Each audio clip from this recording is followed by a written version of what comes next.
लक्ष्य को भूल जाएं। जी हाँ, सुनने में थोड़ा अटपटा लगेगा ना अगर कोई आपसे कहे कि आप अपने लक्ष्य को भूल जाएं, पर असलियत यह है कि अक्सर आपके लक्ष्य आपको सीमित कर देते हैं। हाँ, ऐसा मैं नहीं कह रही हूँ, ऐसा तो बरसों की स्टडी और रिसर्च के बाद जाने माने लेखक जेम्स क्लियर ने अपनी इस किताब में कहा है, जिसका नाम है एटॉमिक हैबिट्स। हम इसी किताब पर चर्चा कर रहे हैं और इसका आगे का सार समझाने के लिए आपके साथ मैं हूं ना। मेरा नाम है पल्लवी। एक बड़ी सिंपल सी बात है, हम अपनी आदतों को अपने लक्ष्य के साथ जब जब जोड़ेंगे ना, तब तब उसे एक लक्ष्य तक पहुंचाने के बाद हमें लगेगा कि वाह, ये काम तो हो गया। अब हम इस आदत को बरकरार न भी रखें तो क्या? जैसे वजन घटाने का लक्ष्य बनाने के लिए बदली गई कोई आदत, जब हम अपने मनचाहे वजन पर पहुंच जाएंगे तो व्यायाम करने की या पौष्टिक भोजन करने की अपनी आदत को फिर से बदलना चाहेंगे या चीटिंग करने लगेंगे।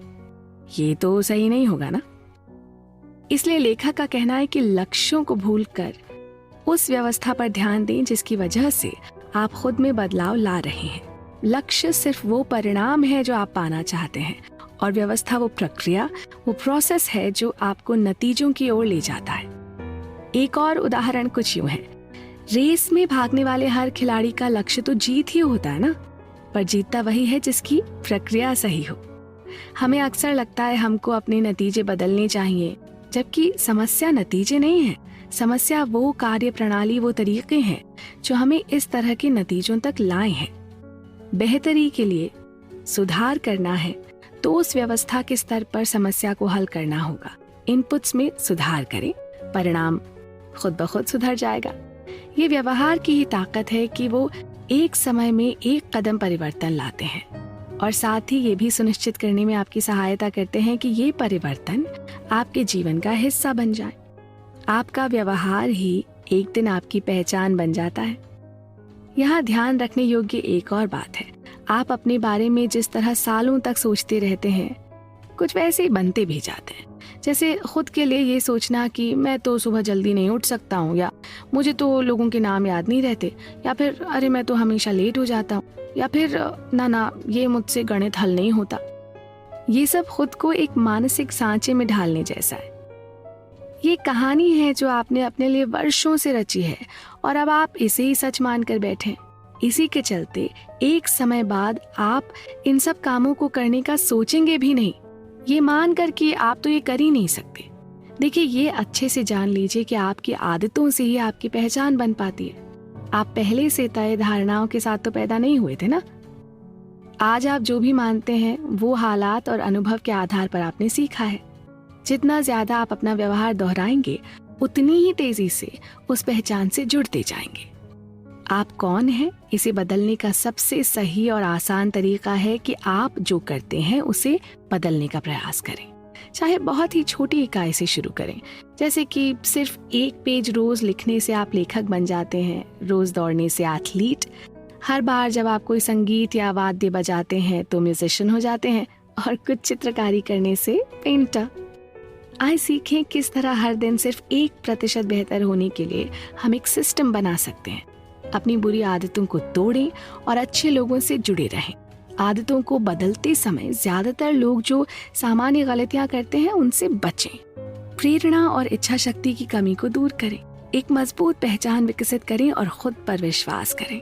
नई आदतों के लिए समय निकालें। सफलता को आसान बनाने के लिए अपने परिवेश को डिजाइन करें। बड़े परिणाम देने वाले छोटे आसान बदलाव करें। इस बीच अगर कभी कभी आप रास्ते से थोड़ा यहाँ वहाँ भी हो जाए ना, तो वापस पटरी पर आ जाएं। और सबसे महत्वपूर्ण बात यह है कि इन सभी तर्क संगत और पॉजिटिव विचारों को वास्तविक जीवन में और व्यवहार में लाएं। तो दोस्तों, देखा आपने किस तरह हमारी तकदीर का ताला खोलने वाली चाबी तो हमारे रोजमर्रा के व्यवहार में ही छुपी है। जरूरत है तो बस उसको सामने लाने की। इन आसान और बेहतर कारगर विचारों पर बातचीत चलती रहेगी। आप भी रहिएगा हमारे संग। सरल तरीके, बेहतर आदतें। आपने गौर किया है, कुछ लोग औरों के मुकाबले कितने डिसिप्लिन्ड होते हैं। दुनिया इधर की उधर हो जाए पर वो अपने लिए तय किए गए अनुशासन से टस से मस नहीं होते। काम पर हो या छुट्टी पर, घर पर हो या बाहर, तबीयत अच्छी हो या खराब, अपने रूटीन को नहीं बदलते। इस तरह के शेड्यूल को बनाने के लिए बहुत ज़बरदस्त सेल्फ अवेयरनेस की ज़रूरत होती है और उससे बंधे रहने के लिए और भी ज़्यादा सेल्फ डिसिप्लिन की। अपने लिए बनाए गए नियम और कायदों को मजबूत करने का एक आसान तरीका है ट्रेजर मैप बनाना। जी हाँ, जो भी आप हासिल करना चाहते हैं उसका एक कोलाज बना लें, लिख कर या उसकी फोटो लगाकर। यह आपको याद दिलाएगा कि आपकी नई सकारात्मक आदत आपके लिए इतनी ज़रूरी क्यों है और इससे आपके जीवन में क्या क्या सुधार आ सकते हैं। ये कोलाज आपको उन दिनों और अधिक प्रेरित करेगा जब आपका उत्साह ना थोड़ा सा कम हो रहा हो। मनुष्य के रूप में हम सब अपनी आदतों से बंधे हैं। हम में से कई लोगों में बुरी आदतें होती हैं, पर इसका मतलब ये नहीं कि आदतें स्वाभाविक रूप से खराब हैं। यहाँ तक कि दुनिया के सबसे सफल लोगों की भी आदतें होती हैं, लेकिन वो उन आदतों का उपयोग दिग्गज बनने के लिए करते हैं। देखिए, आदत का मतलब है एक ऐसा व्यवहार जिसे इतनी बार दोहराया जाए कि वो ऑटोमेटिक हो जाए। आदत बनने की प्रक्रिया भी ट्रायल एंड एरर मेथड से होती है। ट्राई करना, उसमें विफल होना, फिर से सीखना और दोबारा नई तरह से कोशिश करना। इस तरह के अभ्यास से काम न आने वाली गतिविधियां बाहर होती चली जाती हैं और सिर्फ सार्थक प्रयास ही जोरदार तरीके से काम करने लगते हैं। सभी मानवीय व्यवहारों के पीछे यही लूप चलता है। आदत बनने का भी यही प्रोसेस है। जैसे जैसे आप अपनी नई आदत के साथ आगे बढ़ते हैं ना, इस पर विचार करते रहें कि ये आपके लिए कैसे काम कर रही है। यदि आपको इससे चिपके रहने के लिए संघर्ष करना पड़ रहा है तो सोचें कि ऐसा भला क्यों है। क्या आप कुछ ज्यादा ही महत्वाकांक्षी हैं? यदि ऐसा है तो अपने आप को ठीक करने के लिए एक बेटर मैनेज्ड और शॉर्ट टर्म गोल बनाने पर विचार करें। आदतें एक तरह का मानसिक शॉर्टकट होती हैं जो अनुभव से सीखी जाती हैं। सरल भाषा में कहें तो वो जो पिछली बार आपने किसी समस्या को सुलझाने के लिए कदम उठाए थे ना, बस वही, उन्हीं को दोहराने को आदत कहते हैं।